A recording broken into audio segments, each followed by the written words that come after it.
Hi, everybody. Thank you all for coming.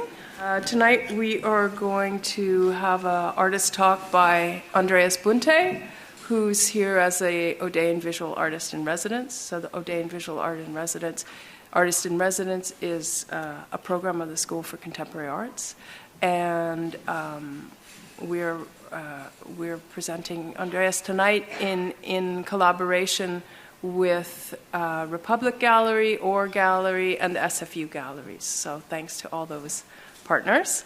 I want to tell you a bit about Andreas and what he's doing in Vancouver, but first I want to tell you a little bit about another Audain Audain visual artist in residence. For some reason, I was going to say Audain visiting artist, Audain visual artist in residence, and I'm I am Judy Radul, and I'm the coordinator right now of the Audain visiting visual artist in residence program. So the other artist that we have right now, who just arrived today, so he's not here at this moment, is Brazilian artist Ricardo Basbaum. So he's coming, and the artists do different things when they're here. So we're it's a fairly new program, so we're still working with the artists that we bring to figure out what makes sense for everybody to do. Andreas has been coming to lots of our classes and interacting with the students at the School for Contemporary Arts. And Ricardo's kind of doing the same. Together with Sabina Bitter, he's devised a course, and they're doing a kind of intensive course that will work with, in fact, this object that's sitting here right now, the NBP, New Basis for Personality object, which is a part of his whole oeuvre. But you could find out more about that if you want to come to he's also having an exhibition at Audain Gallery called The Production of the Artist as a Collective Conversation, and that's going to open on October 15th. And that's Wednesday, and he's going to do a talk in this room at 6 p.m. before the opening. So hopefully you can all come to that and find out more about what Ricardo's doing. You also could look on our website if you're interested in that.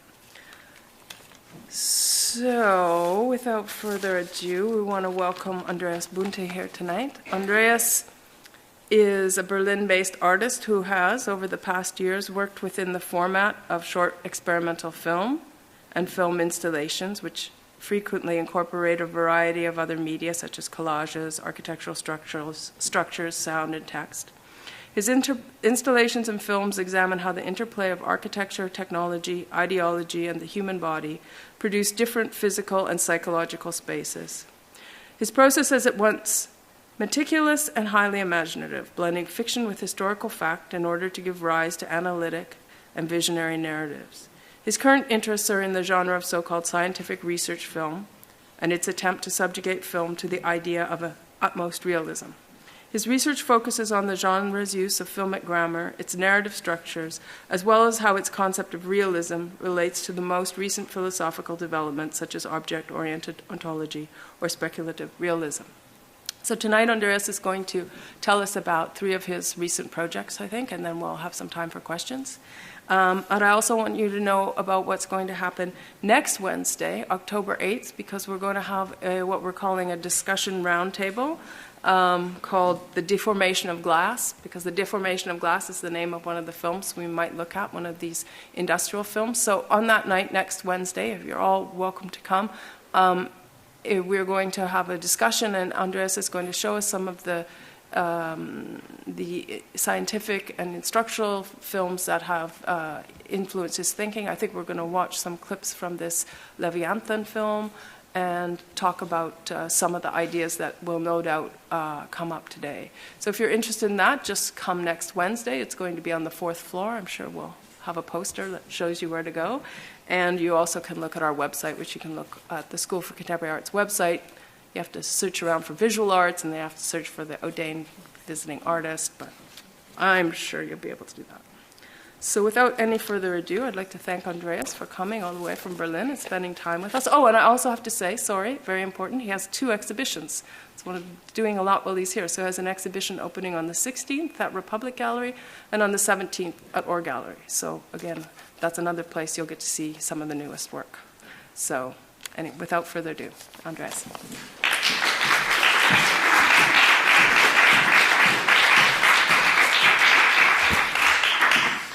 Yeah, thanks for coming, first of all. I would like to thank the Simon Fraser University and the Audain residency program for having me, and Pantea Hagigi for inviting me, and Jonathan Middleton for helping all together, making this, allowing us to be here. Well, as Judy said, I will basically talk about three of my of the latest works that I made, and I will show you clips from the films. I will show you some of the research material and talk a little bit about the backgrounds that were informing these pieces. So the first piece that I will present is called World at the Threshold. It consists of 16 millimeter films, 2, and an exhibition architecture.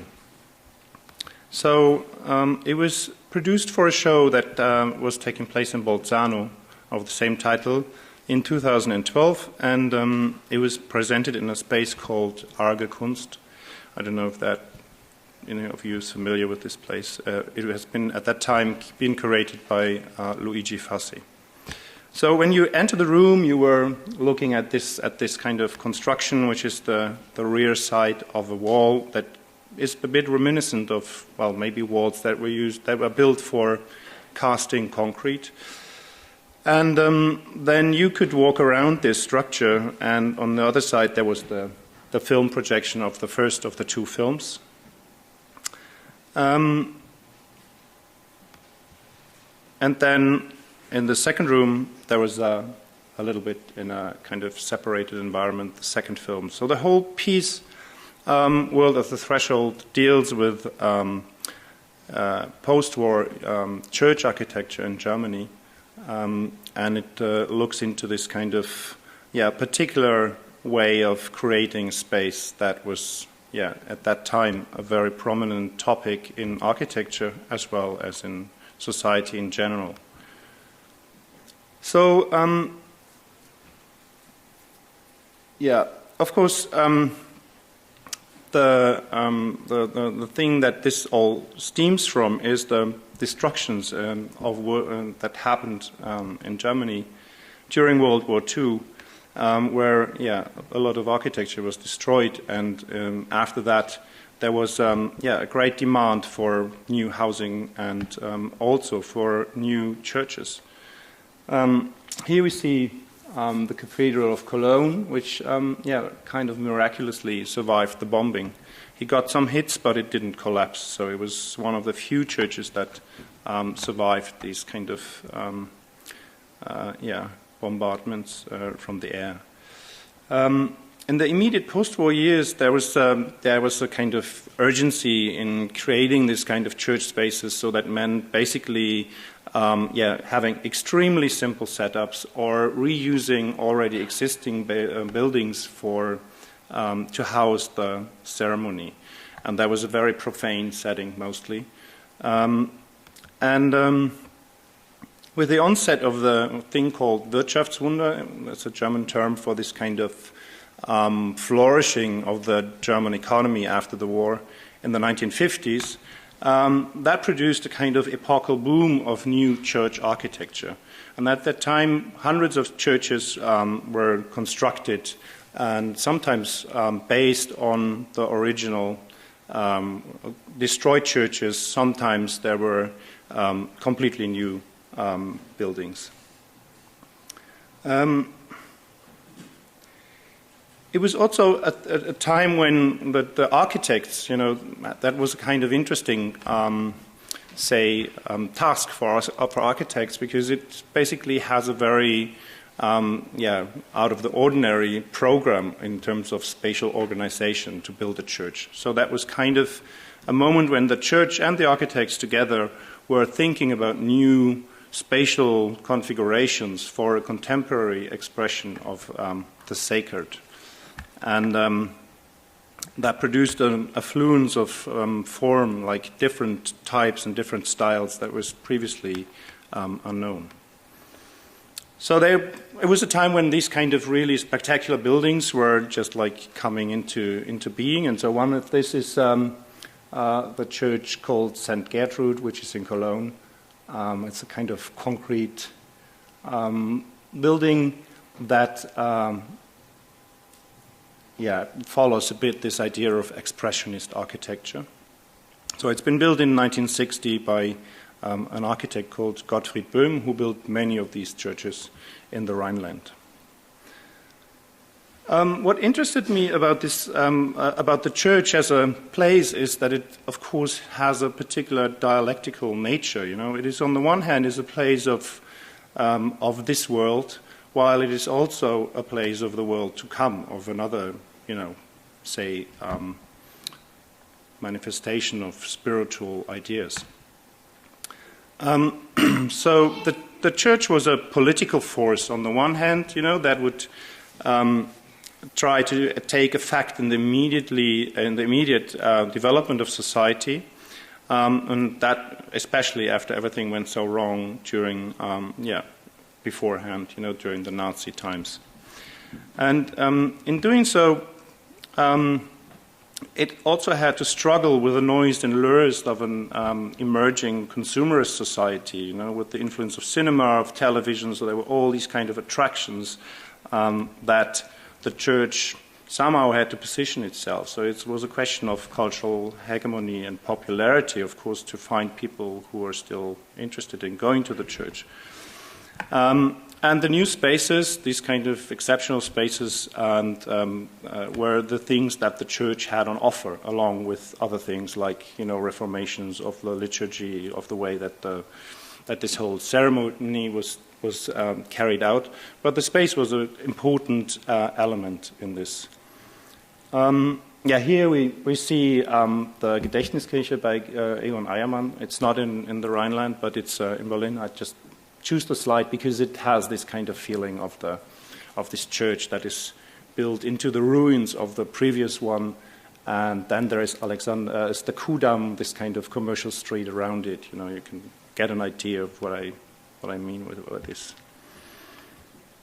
An important parameter in the struggle for this hegemony was, of course, a thorough analysis of and study of contemporary life. So this is a chart from a British or English periodical on church architecture, and the church and the Robinsons. So where can the church meet the busy family? Where can it, get into contact with them? And this family is obviously tied up in all kinds of daily routines. Commercial, educational, industrial. It's mentioned there a bit. I don't know what the solution really was then coming out of this diagram, but it shows a bit this interest in solving problems on a pragmatic level, like trying to engage with life, trying to engage with people. And besides of this more profane attempts, there was, of course, also this moment that I referenced earlier. The church was always a place out of this world. It's a place of the world to come, a counter space to society. And the architecture aimed to provide a setting that allowed the worshipper to truly transcend oneself. At least that was what they were aiming for. That was what the whole endeavor was about. So to leave the here and now, to establish a connection to God, a kind of spiritual experience that is unlike anything else that you could find elsewhere. So the first film, and that's probably the main piece of this installation, is a film in which three of these kind of churches, of these exceptional churches, are portrayed.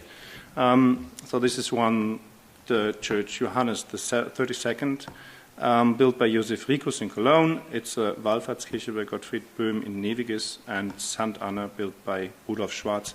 All these churches have a different take on this architecture. One is more functional, the other one is an expressionistic version, and the third one is more a brutalist kind of take on this. They all make heavy use of concrete, which was the new material, of course, that they could that would allow for a lot of these constructions. And the film basically mixes all these shots that I took during the filming in the churches. And it's not a portrait of church 1, 2, 3, but all these shots are intermingled and intermixed. And they're also cut to the same length, so each shot is exactly, I think, 25 seconds or something. I forgot the exact duration. So there's, except for shots in which you see movement, every shot has the same length. So everything is on a really more or less horizontal level.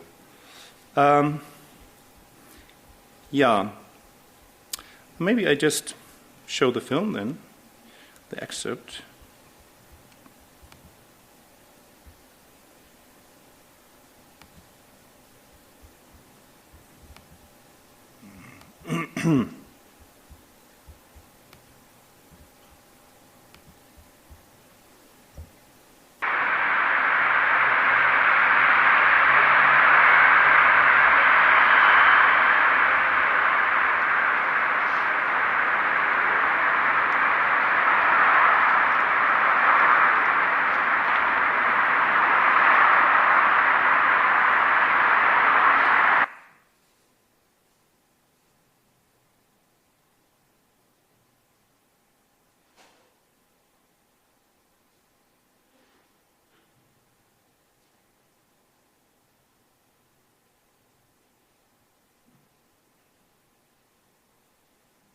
The effects of daylight, depending on the amount of light and the incidence of light, the angle of incidence, reflection, absorption, shadowing, colors, etc., have a significant influence on the spatial perception of the church.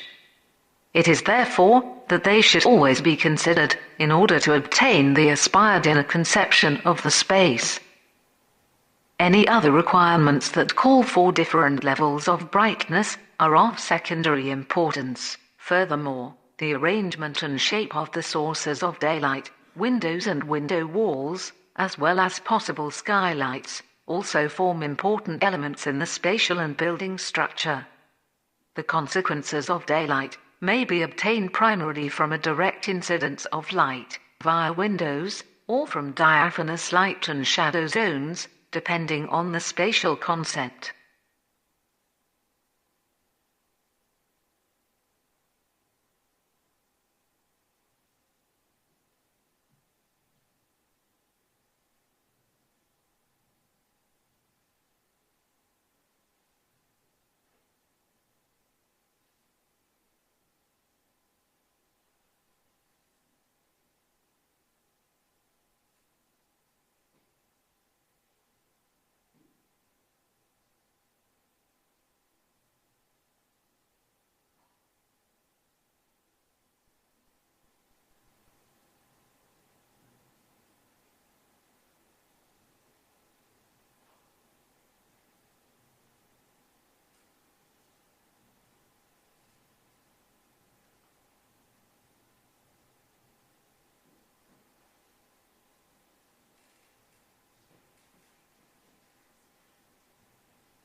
The height of the main light incidence is crucial for the spatial impression. High light produces lofty, strongly lit surfaces, while the intensity of the light decreases downwards, in accordance to the wall's reflectivity. The visitors convene where the light's intensity is lowest. Spaces with this type of lighting evoke a sense of safety and solemn expectation. This facilitates the focus of attention at the space's center of gravity. Spaces with a broad light incidence in their lower zone have the reverse effect. Here the lateral light surfaces catch one's attention. The visitor either gladly gives in to this distraction, or must constantly fight against it and is therefore preoccupied. Yeah, so this continues for a couple of minutes, with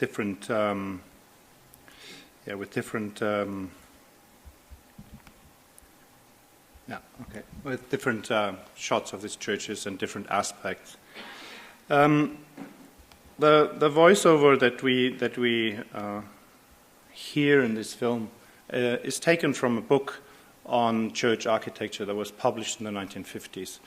And it is basically, I mean, this is a photograph of one of those pages. It's a very thick thing. It divides it, of course, to Protestant and Catholic churches, and there are different rules that apply. But basically, it provides guidelines for almost every aspect of this type of building. So from lighting to acoustics to from heating to seating to anything and whatever. It doesn't stop by, the thing that you have the wine in and these things. So everything had its kind of, rule to it. And I found it interesting because this is really reflecting on this moment, the aesthetical or the aesthetics of the church, this kind of aesthetical implications that they were looking for on the one hand, but on the other hand there was also the fear, of course, that it would become a kind of mere lighting or architectural effect, a trick, this experience of the sacred. So it should provide a setting for it, but it should not be too strong or too overwhelming.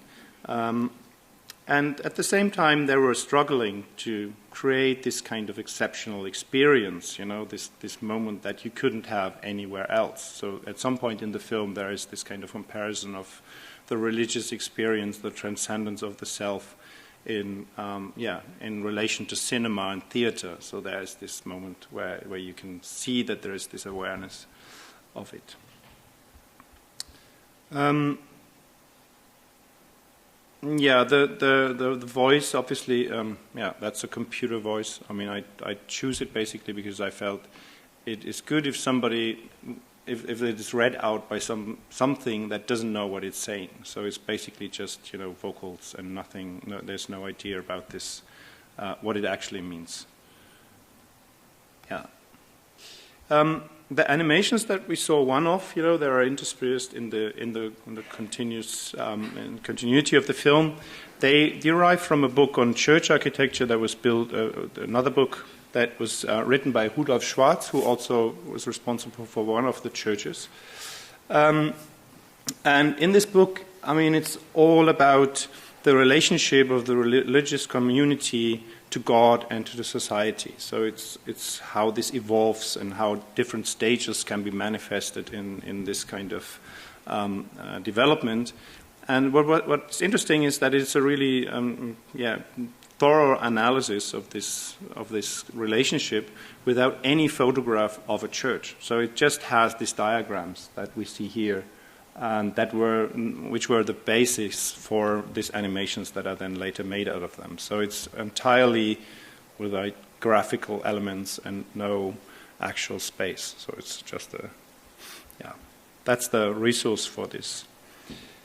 The second film of this installation is something like a comment, a further comment from another point of view.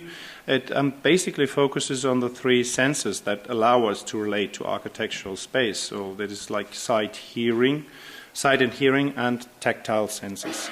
I will show you an excerpt from it, and it's somebody reading from a book that is called Language, Truth and Logic by A.J. AVAIR from 1936. And in this book, AVAIR promotes the idea of logical positivism and introduces the notion of the verification principle. So it's philosophy, basically, analytical philosophy. And he introduces this verification principle as the central tenet of any philosophy. And he argues that meaningful assertions can only be made of those things that are verifiable to the senses, which is, of course, a kind of problem when you try to talk about God or anything. So this second film, it's very short. Yeah. Sorry.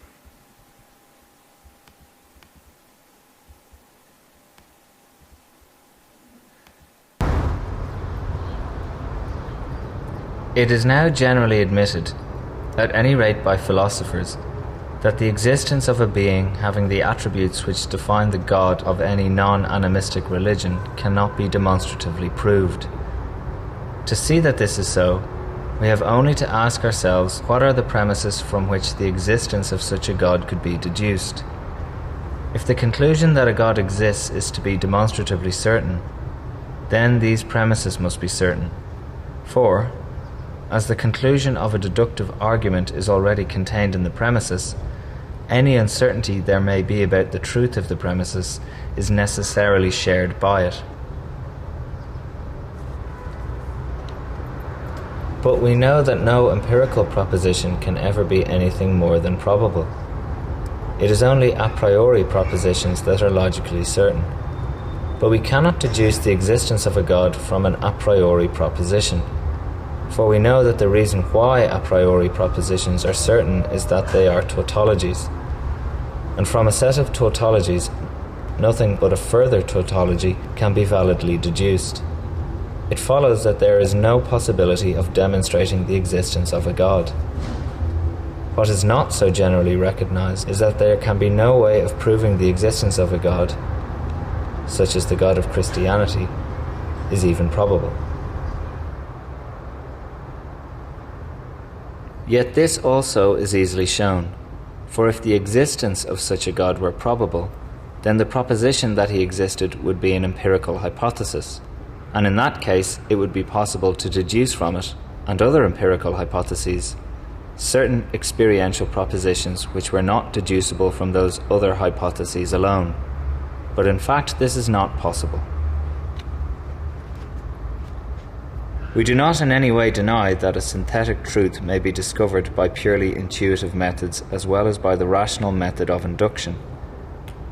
But we do say that every synthetic proposition, however it may have been arrived at, must be subject to the test of actual experience. We do not deny a priori that the mystic is able to discover truths by his own special methods.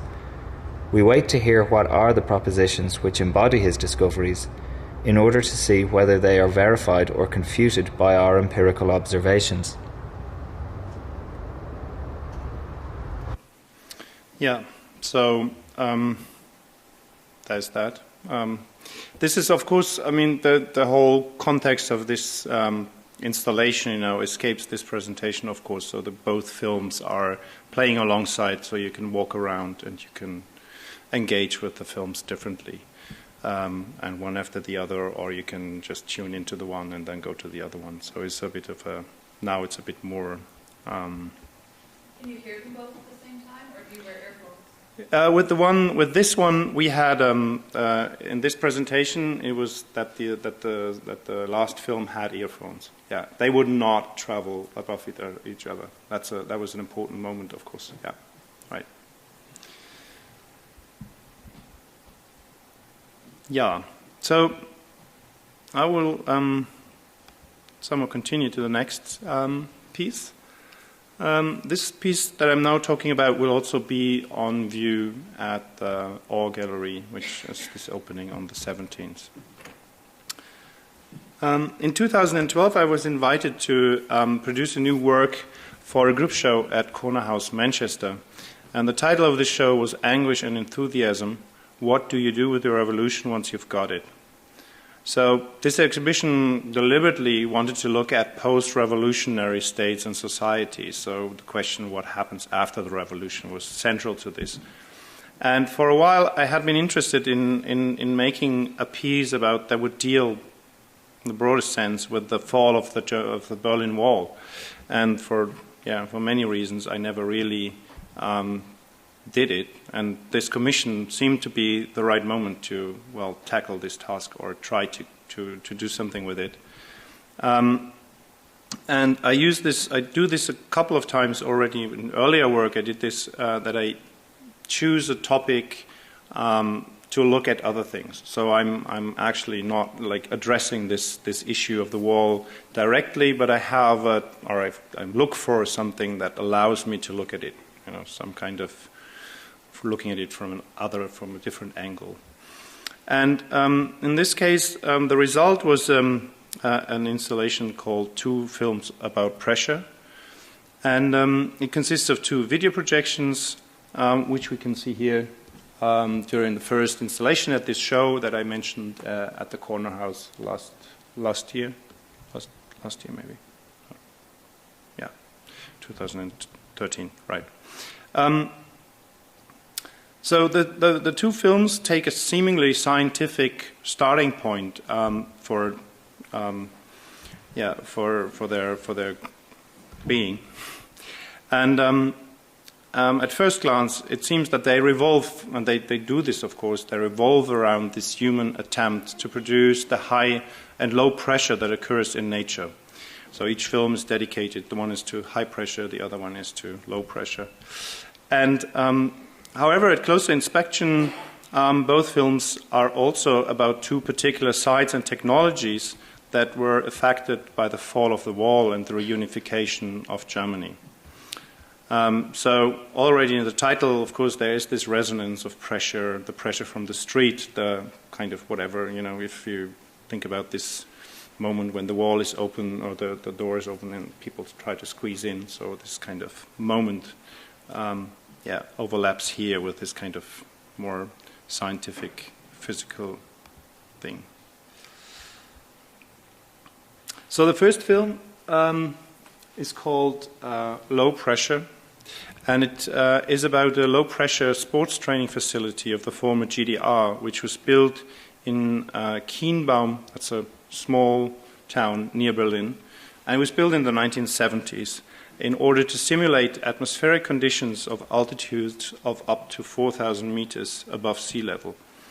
So high-altitude training became popular in the build-up of the 1968 Olympics, where it was discovered that the performance in high altitude, or the training in high altitude, would have a performance-enhancing effect due to the fact that the body develops more red blood cells and is able to make better use of the little oxygen that is in high altitude conditions.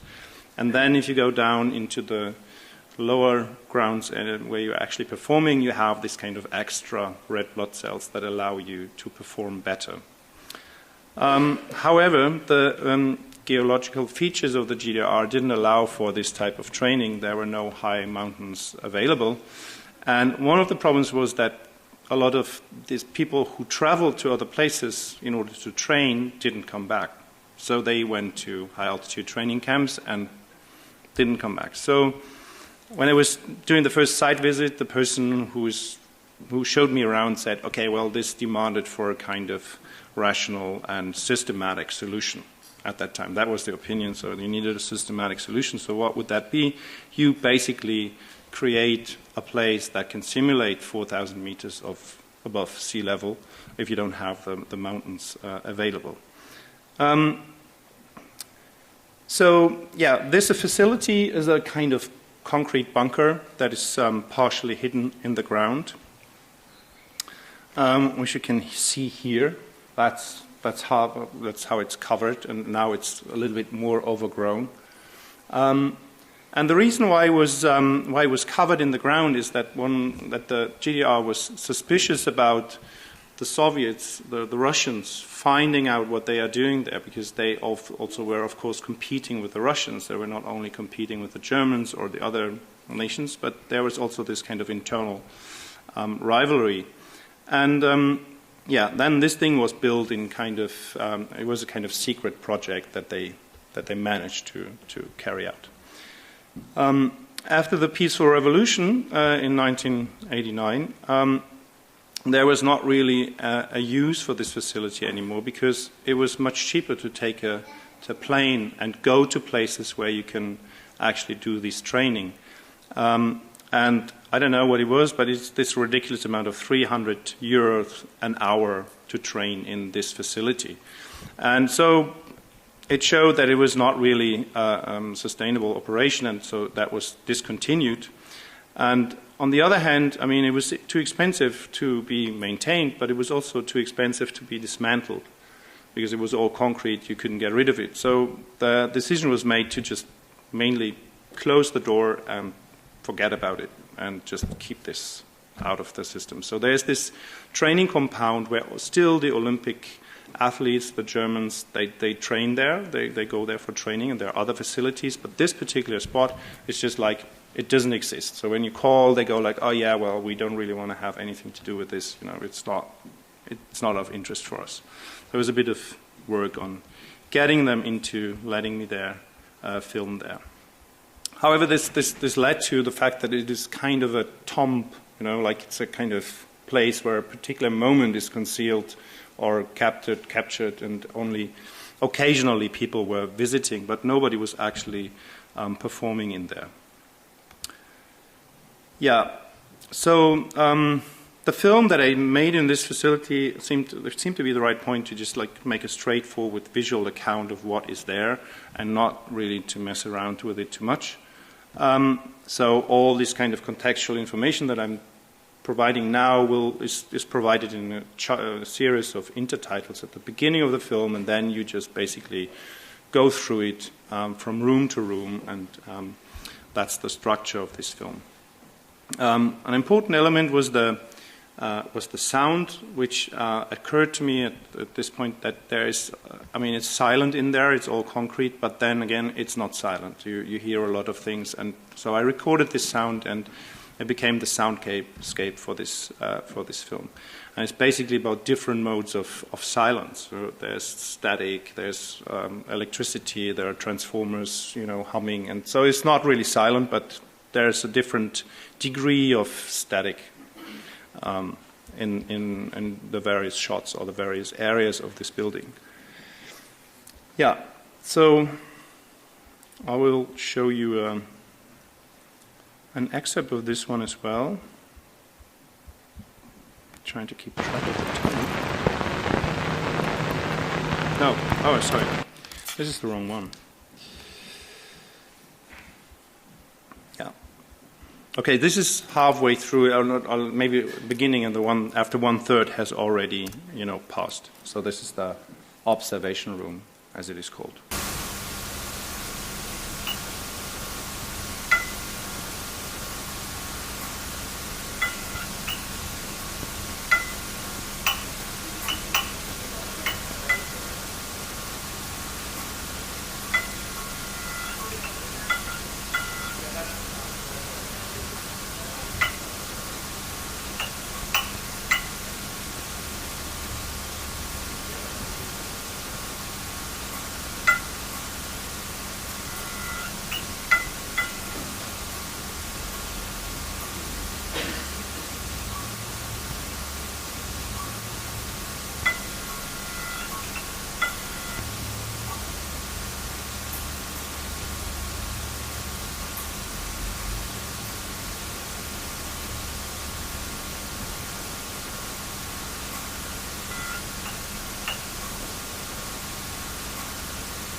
they have all this kind of makeshift, kind of self-made equipment, like running tracks that be sort of lifted in order to that they have this monitor where you can see the actual running course, so they make recordings of that. It's kind of sophisticated in a way, but like with this idea of a bit like a person doing a really thorough job on his training in the cellar.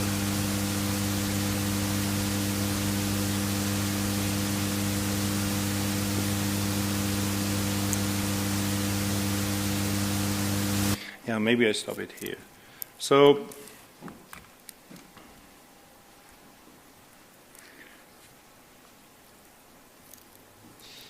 yeah.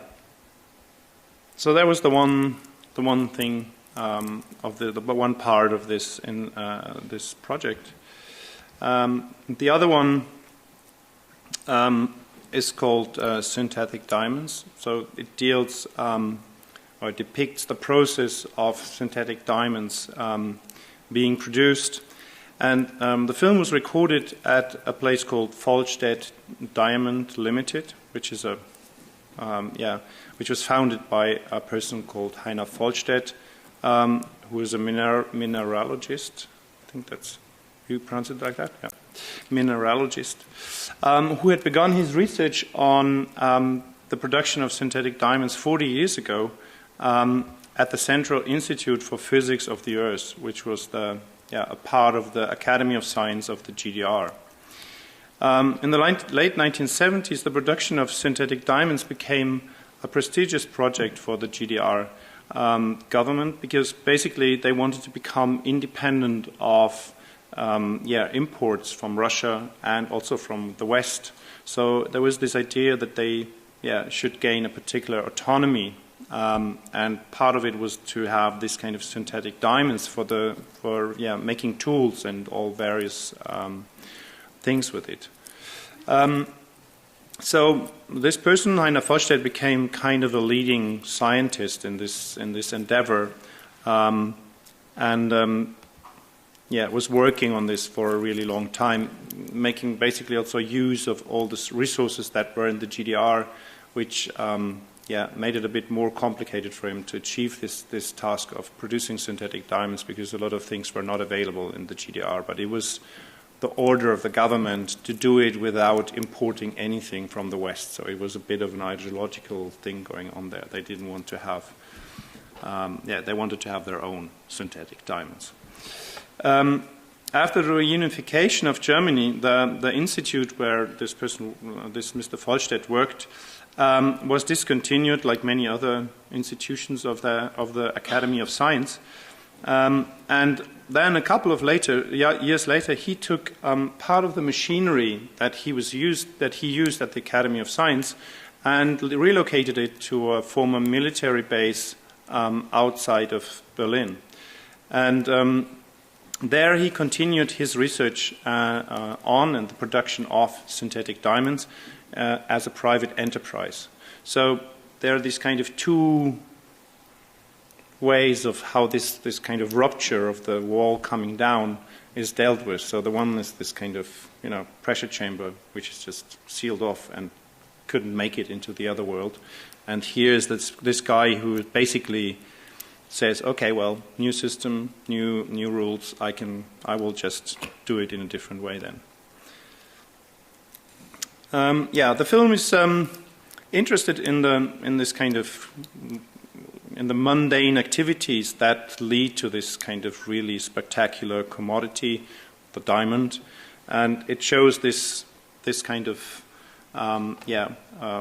labor that goes into the production of diamond, which is obviously also a reason why synthetic diamonds are still much cheaper than actual diamonds that you might take from a mine. So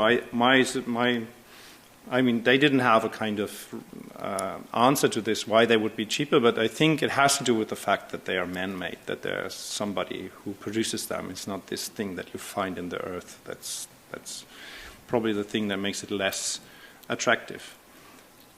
Yeah, so it's not so much about this about this process, I mean, of how the diamonds grow. This is something you can never see because it's inside this pressure chamber. It's hidden to the human eye, and it was also a matter of speculating about how this process actually happens, because it happens 300 kilometers inwards to the Earth, so nobody can ever go and see it. It's a bit of a, it was a bit of a undertaking to find out how they are actually growing, because, it's not accessible. One thing is probably important, like historically, that the Americans, of course, had already accomplished the production of synthetical diamonds years before the GDR started with this project, but this was not about being the first person to produce synthetic diamonds, but it was about this kind of independency from imports. Okay, so I will then show you an excerpt of this one as well.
Arbeit ist die Kategorie der gesellschaftlichen Veränderung.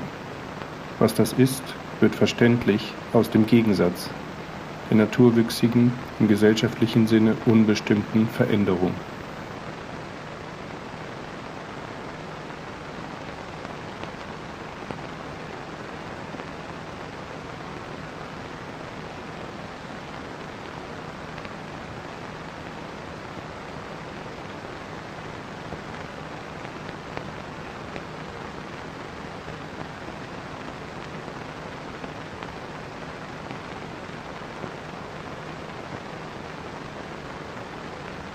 Unter extrem hohem Druck und bei extrem hohen Temperaturen wird tief im Erdmantel in einem mehrere Millionen Jahre dauernden Prozess Graphit in Diamant umgewandelt. Dieser Vorgang ist nicht Arbeit.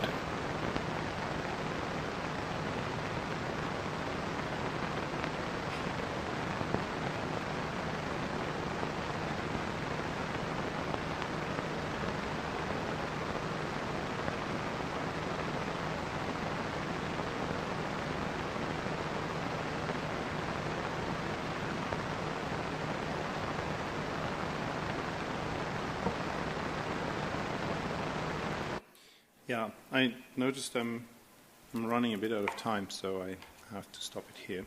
That goes on, of course, and more reflections on labor and these things. Okay. So do they put it in something that makes pressure then? They don't stick it in the earth? No. I mean, that's a bit of the problem now. If we would continue, you would see, that the actual thing, we're just at the beginning. So that's the preparation. This is the press that they have, where they create this kind of enormous pressure, which is 50,000 bar, but on this really tiny area in the center, and it's 2,000 degrees or something that they have to have in order to transform graphite into diamond. So one of the softest materials becomes the hardest, and that's something that they can achieve with this kind of really, like oily, greasy machinery. So if you look at this kind of scientific or synthetic diamond labs in America, they look, of course, like a chip factory. But that was the charm of it that I found. There's this. I can maybe. So you can see here that's how they put the whole thing in, and then it's basically waiting until this machine has achieved the kind of right temperature and things, and then when it comes to taking out the to open this little thing. That's one of those things that I really liked. They have this kind of old knife, which is I don't know how many years old. And when they were doing it, they said, "Oh yeah, well let us get a new knife. This looks so pathetic." And I said, "No, keep it. It's great." Because I really like the idea that you.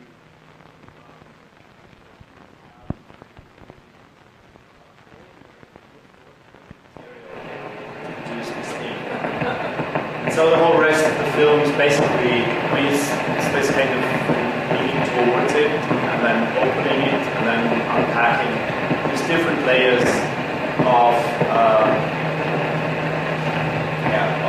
casing, encasing, so something like that. So in the end, eventually, this is the last step. Correct. How long does the process take? 7 days. It's ridiculous. No, not from one day. It's like sometimes it's 2 or 1. They cannot predict it, but yeah, it's really this kind of epic 7 days.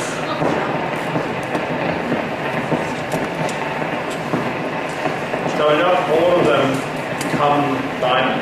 And sometimes they take it out and nothing is in it, or they have like.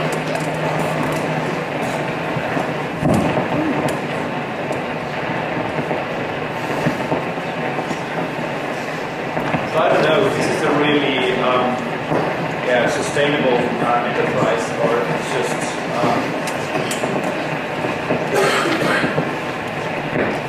fun experiment. I don't know. Yeah, so used for all kinds of appliances. So they use the filmics or use they have obviously some qualities that Do they meteorologically exactly the same? Yeah. Okay. Well, that's probably all stuff that I should have said. It is. Synthetic diamonds are diamonds. So there's no difference. It's just if you're a real expert, you can say. Sometimes you can see traces of a catalyst that they have to use, but it's just. From the chemical thing, it's absolutely the same. You can do the same thing with these diamonds as you can do with natural diamonds. So it's no fake or anything. It's not glass, not Swarovski or anything. It's actual diamonds. Yeah. Yeah, I'm also a bit relying on you coming to see the show. That's I didn't want to give it all away, but maybe that was good to have this. Okay, is that? There can be more questions in the Q&A. I'm happy to. So the last piece I wanted to show you is very recent. It's actually an installation called Letters Partially Emerging from a Shopping Bag. This was just opened, I think, a month ago in an institution in Germany, the Kunstverein Lingen, which is quite a nice institution. They invited me to do a show there, and this is how it looks. So you have this one projection in the back, this wall. I built this wall in order to shield off some of the lights, and then there are a couple of everyday objects standing around in the rest of the really. It's quite a long space. It's 20 meter by 5 meter. So and then there are these posters on the wall. So I will talk a little bit about that. The main film in this installation is called Suspended Duration. That's something I will show at Republic Gallery, which is the show that opens before the Or Gallery. So in this film, say, ordinary objects have become the protagonist of the film. So it is about beverage cans, about rope, about the plasticine packages, a bag full of groceries, a shopping cart, etc. So the film basically mimics the proceedings in a motion study laboratory, and in which everyday interactions between people and objects are recorded, filmed against this kind of raster or grid background. So the idea of this film is to follow up on something that already existed. These kind of films were made in order to study motions. I will talk a little bit about that in a while. And the idea was, of course, to take them out of their context. So these things like, whatever, there's a film about somebody disentangling the earphones that we all know, these sticky things.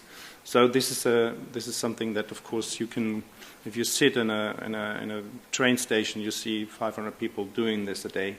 The idea was, of course, to take it out of this context and have it like really staged for the camera, have this kind of pseudoscientific background, the grid that would indicate this area of interest, and to grant them a particular attention that you would never give to it. These kind of proceedings in everyday life. So motion studies belong to the genre of scientific film. I mean, that's something we will talk a little bit about in this roundtable discussion, and what I'm also doing a kind of research project on in the Academy of Oslo, in the Art Academy. And these science films, they usually aim to eliminate any kind of redundancy and double meaning or openness for interpretation. However, in this film that I made, the fringes, the stuff that is usually framed out, becomes central. Becomes an important part, like these hooks that hold the background. You see behind it, and so you see the contingency of the construction, in a way, of the filmic image. So in the framing, you see tripods, fixtures, chairs, parts of the laboratory, etc. But also in the editing, you see takes or recordings from before the actual take began and after, and that is also carried out in the audio part of the film, where you hear the talking before the take and the talking after the take. It's not, Well, so I'll show you a brief excerpt before I explain everything away.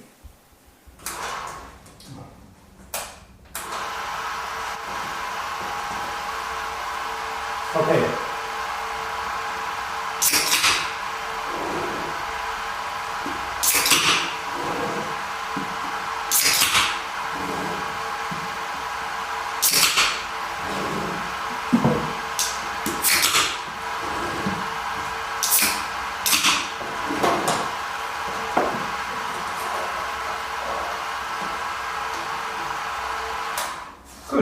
It didn't. No, it didn't spill at all, huh? No.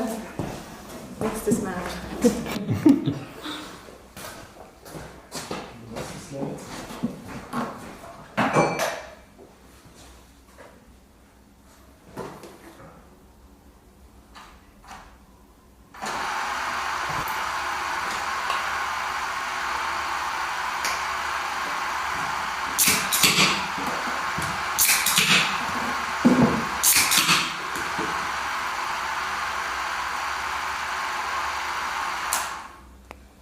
Okay, good.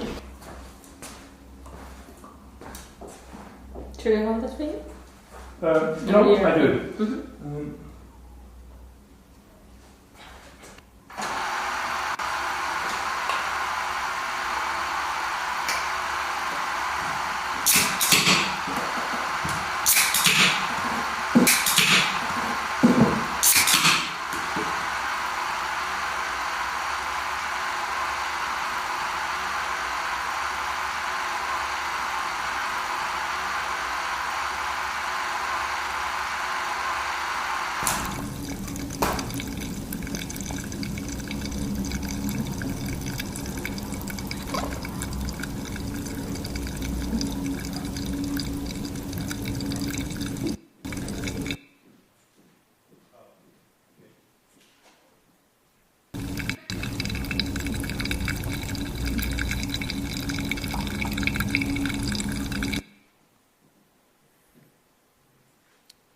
and that continues with other things.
Ton läuft.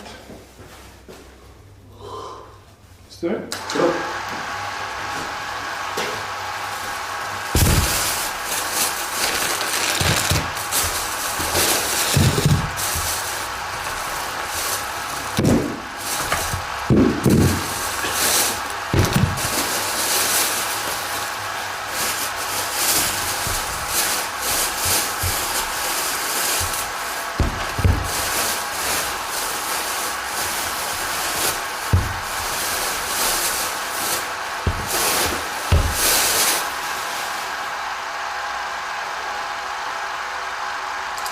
Das war der Beste. Von mir aus, von meinem Gefühl aus. Yeah, okay. So,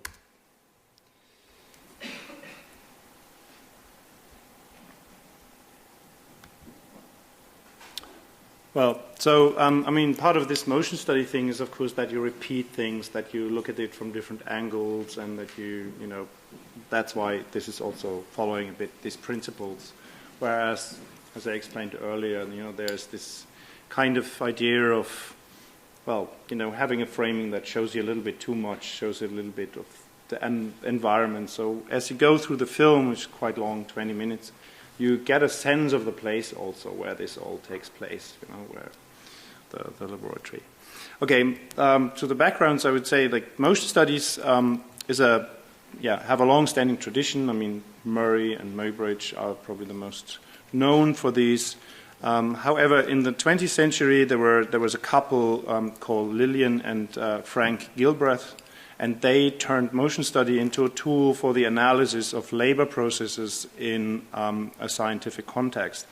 So they basically documented work motions and the details of workers' activities and their body postures, and simultaneously recorded the time in order to optimize the workflow.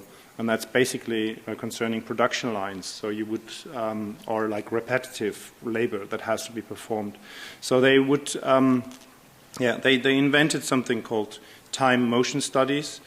And these are still carried out today in a lot of contexts in the automobile industry. This is the, whatever, Kaizen, method time measurement. So it's all about this idea that you would actually align the human body to the rhythm of this kind of production plant and how that can be optimized.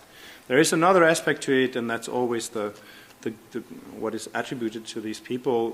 Gilbreth, the Gilbreth couple, is that they actually try to have help the workers to have make better use of their energy and to be more, less exploitive on their resources, you know, to not do too much movement in order to perform a task. But of course, that's also in the kind of production principle and the idea of optimization, because you reduce the time of sick leave. So it's this whole thing that it is about this optimization. So spending duration in a way draws this kind of attention that they have for these details, and somebody told it recently to me. So they would basically have for each movement there is a particular category. So this is an empty C4 movement trying to capture this, and they have this kind of endless talks about how they can optimize me taking this bottle. and then have filmic studies about it. So what the idea was, of course, to apply this kind of heightened perception of body motion to things that usually are not productive, in this regard, and that are also, not really or can't be optimized in a way, or maybe they can, but it's not really interesting to do this. So then, in this moment, of course, something completely different comes up, and that was what I was interested in. There are, of course, repetitive movements as well. You unpack the shopping bags, I don't know how many times, but you wouldn't think about it. However, that's part of this, of course. There were a series of these kind of large posters, which basically consist of pages from books on ergonomics. And in the context of ergonomics, much of this analysis that had been carried out in the context of labor and this kind of what I explained earlier is applied to the domestic home. So there are books called Ergonomics of the Home, and they would, look at how you would mop the floor or how high a cupboard should be, and all this kind of the whole environment. The private environment is exposed to this idea of optimization and efficiency. And so these pages that I selected from the books are basically dealing with particular aspects of the human body when it interacts with objects. So there's one about sight, which we see here. There's one about motoric skill or muscle fatigue, and that is, of course, all in the context of the home, of the environment at home. Okay, last but not least, the title of the installation, Letters Partially Emerging from a Shopping Bag, is taken from a book by the French writer Georges Perec, who wrote a book called Attempt at Exhausting a Place in Paris in the 1960s. And Perec was a French novelist, filmmaker, documentalist, and essayist. And in order to write this particular book, he sat down on a square in Paris for 3 consecutive days and noted everything that he saw. So basically the book is a description of what happens outside the window, people coming by with shopping bags or doing this meeting, talking. And the installation in general and the film in particular follow Perec's interest in what he at some point called the infraordinary, the markings and manifestations of the everyday that consistently escape our attention as they compose the essence of our lives. So that's how he phrased it at some point. And that's probably the end of my talk. I found this yesterday here in Vancouver, and I think that's probably a good last slide, because it's probably not meant in the way that I mean it, but I think it's interesting to have think about the everyday and everything. So thank you.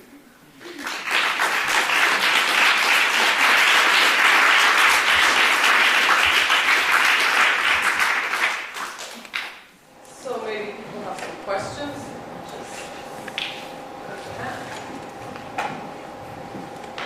Can you talk about your just your interest and choice of always shooting on 16mm? Oh, okay.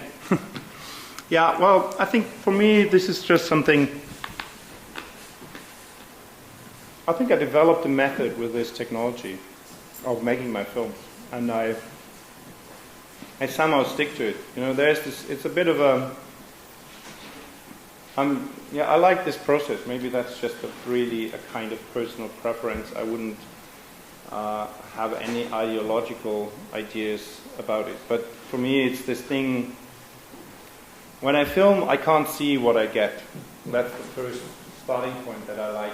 Is this moment. There's no monitor whatsoever that will tell me, and that changes the whole process. I could probably have a digital camera and give me this moment or tell me not to look at the monitor, but that will probably not work. I'm not that type of person who can then say, I'm not sure if that was a good take or not. No, I would look, of course.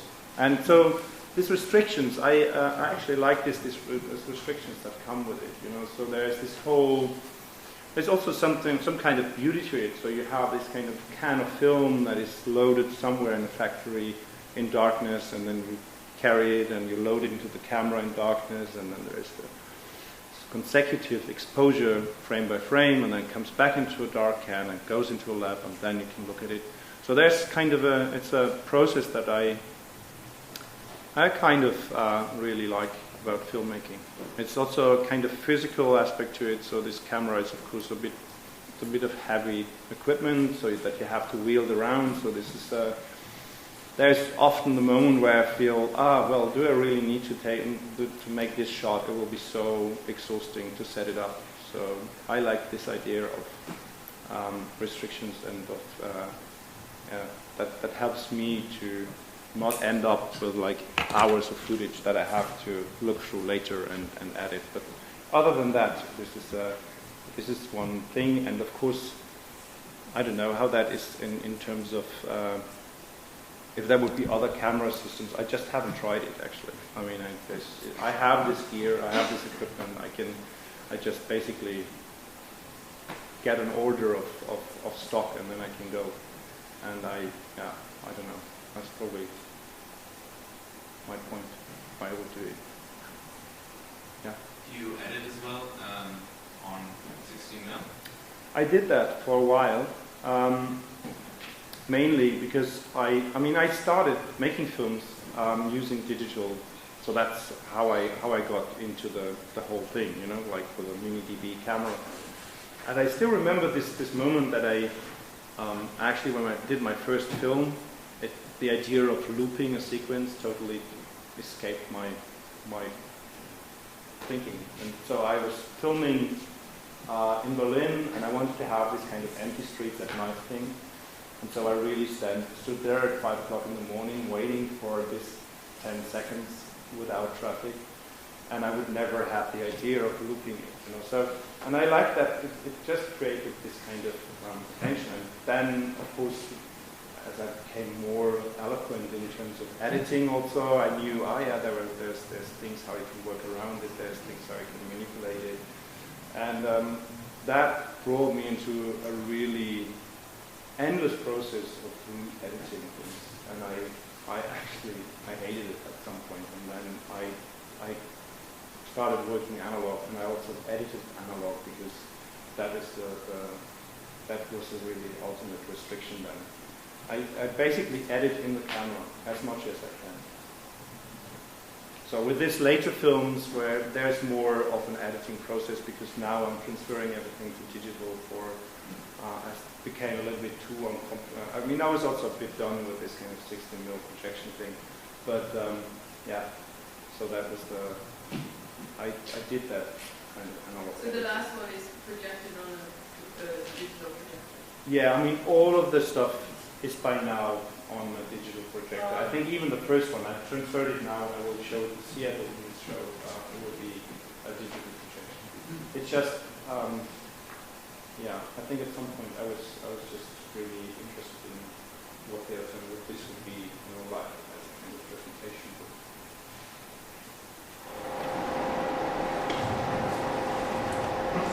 I'm a little bit confused about the motion studies piece. So you went into a laboratory? You went into a motion studies lab? You set up a motion studies lab. And you looked at a lot of motion studies films to see how they took them? And then you decided what the objects would be and what you would do motion studies of? Mm-hmm. Is that right? Yeah. Okay, that's what I just was trying to figure out what your relationship to the motion studies films that you were looking at was. Okay, yeah, that of course derives from this research project that I'm doing on scientific film, scientific research film. So there you have a lot of motion studies, or you have a lot of animal locomotion studies, and you have also these people that I referenced. There's a couple of these films online that you can see how they were made. And they all, this Djavad people, they had this kind of grid background. And I found this always interesting because it's clearly more a device of pretending that this is a scientific study, and that this as a rhetorical element, I was interested in it, and I was interested in what I could do with it if I just put it somewhere, just is this indicator, so here that's the area of interest, that's what we are actually looking at. Frame is a little bit too wide, but you know what, so this idea, basically, that was the grid background. But I set it all up in my studio, that's always.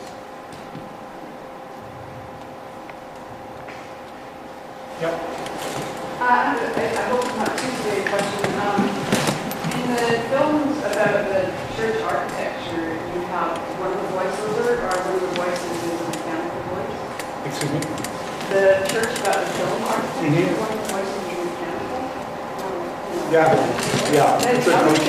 It's a computer voice, like what we have in your computer.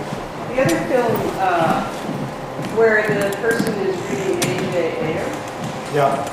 that person has an Irish accent. Yeah, he's Irish. Is AVAIR Irish, or was there any intention behind that? No, I was not Irish, but this friend of mine, I mean, this is probably a little bit like background. I mean, I have these friends who are helping me with these things, and I'm helping them. So there's this kind of group of people, and so Declan, this friend who was so kind to read this for me, and also did it on other occasions. So he's Irish. He's very proud of being Irish, and very talkative. Yeah. As most of the Irish are, as I was told. I don't know. That's true.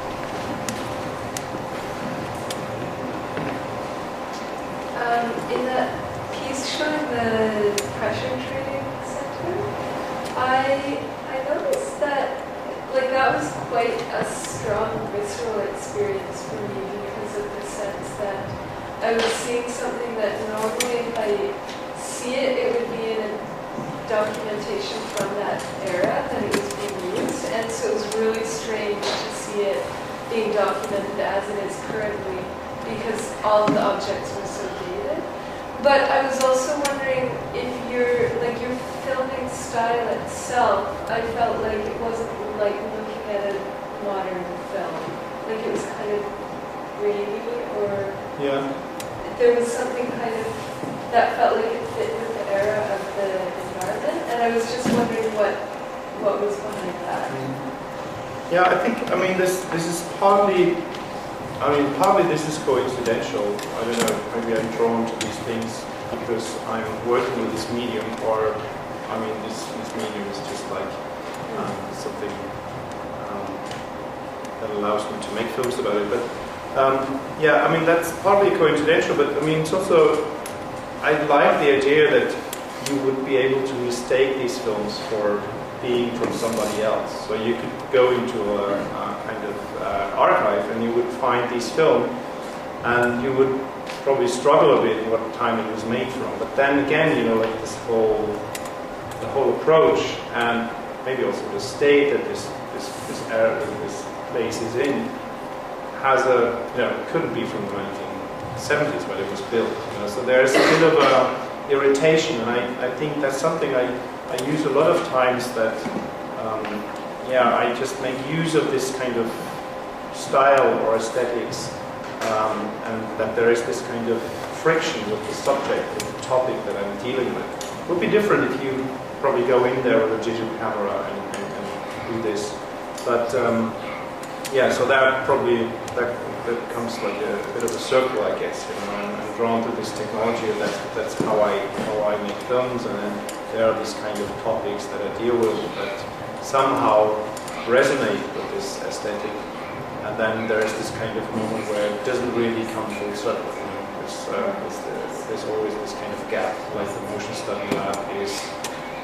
There are things in this motion studies that do not derive from the 1960s or anything. So there's always a moment of this contemporaneous, but it's kind of subtle in a way, but it's creating, or I hope it creates a kind of irritation.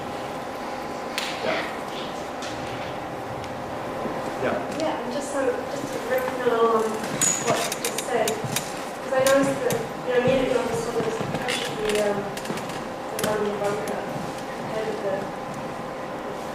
the church film, like there was such a difference in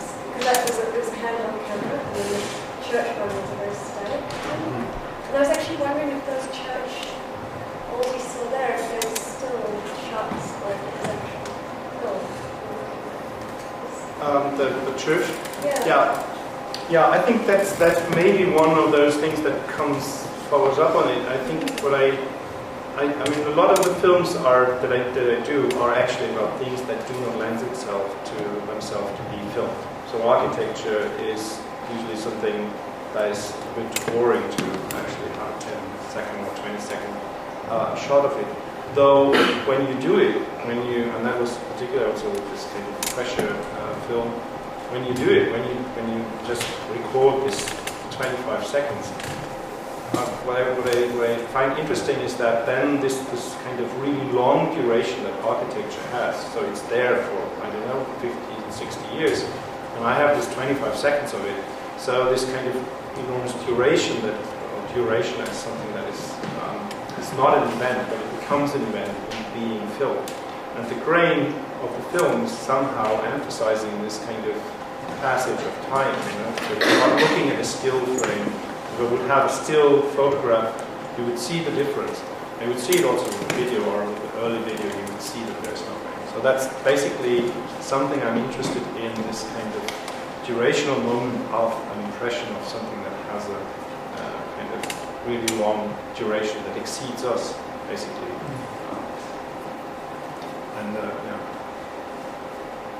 So this is something I did that a lot of times with architecture. But I mean, all the films, every film, I think I never really used handheld camera. I mean, that's probably kind of an impression we got with the one where there was people moving, or there was motion in the frame, but the camera is always this kind of fixed thing. It's never flying or panning or anything. It's just this kind of fixed shot, still live.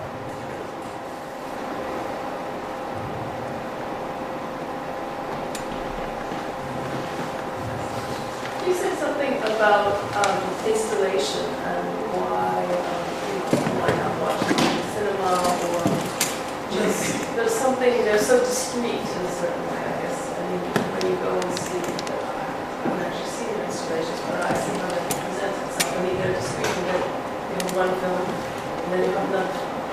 And it seems like somehow it's the activity of the audience to intermingle them or relate them, or you use the spatial configuration. Just say a little bit about. I want to know how the feeling of the film meets an installation, especially when there was a projector. Yeah, I think that's a bit like, I had to make a selection for this talk, so I thought, okay, well, I go for the last three, because durational works are always difficult in this context, and they eat up a lot of time. So, in earlier works, this is, these are kind of getting closer to this kind of cinematic thing, like they're more narrational, I think, they have more narration. No, these ones now that I showed. So there's also movement, so a lot of the earlier was previous shots of architecture and not even the voiceover. So the voiceover and the sound come in pretty late in this kind of development in the early works. So the early works are basically like shots of interior, for example, and then some collages and shots of architecture from the outside, and it's about this kind of idea of the terrorist apartment, the conspiratorial apartment. And so you are in a kind of exhibition space that is divided by walls, and you're encouraged to walk around and look at the collages, which provide you a particular clue for reading the text and the film, and then you would go maybe wander around, so you pick up the evidence that is around and you make your own personal edit of the piece by walking through the space. So this is how most of the works until very recently worked. And the things that I showed today are kind of approximating a little bit more this kind of screen space or cinema or cinematic presentation modes. And that is, that's a particular thing I'm also trying to develop. And in the All Gallery, we will build this kind of construction for the representation of the two films. So it's a relatively new development that these. And I've shown the two films about pressure that were also screened in a cinema, for example. So that was the first time that I actually did it. But in this exhibition, they had this kind of really beautiful cinema that was on screen there. I think I'm developing this into something. There are no collages anymore. I mean, at this point, they might come in something again. Does that answer? Yeah. How was the reception of the work then when you showed it in the cinema, as opposed to in installation? Yeah, interesting. I mean, this is something that a bit escaped my observation because I wasn't in the cinema all the time, but my son, who's sitting here and listening to his headphones, he was the one at some point coming to me and he was just doing this thing. Hey, you're looking for me during the opening, he said. If you're looking for me, I'm downstairs in the cinema. So he basically spent an hour there just completely watching this. I don't know. But yeah, I can't really say actually if that changed it or if there, because I think there's also no comparison for the other people, and for me, I think I'm not entirely sure about the cinema. I think this possibility of moving around and of having a possibility also to escape these things. When you're sitting in the cinema and you're forced to go through these kind of really lengthy shots, which I find important that they have this length because you're disengaging at some point. You're getting this kind of okay, I've seen this, and then there's this. If it then continues for a while and you don't walk out, then you can re-engage with it differently. So this is a moment of timing these shots that you are actually falling out of it and then coming back into it. And this is of course easier in a space where you can also move, but with the cinema it becomes a bit harsher as a gesture. That's something. Yeah, it's also a different experience, expectation. If you have the cinema and then somebody comes and shows you like lengthy shots of architecture, there's probably not a lot of people who would really go through this. But when you're able to move yourself, I think it's also a very important point. This kind of physical part of this physical aspect.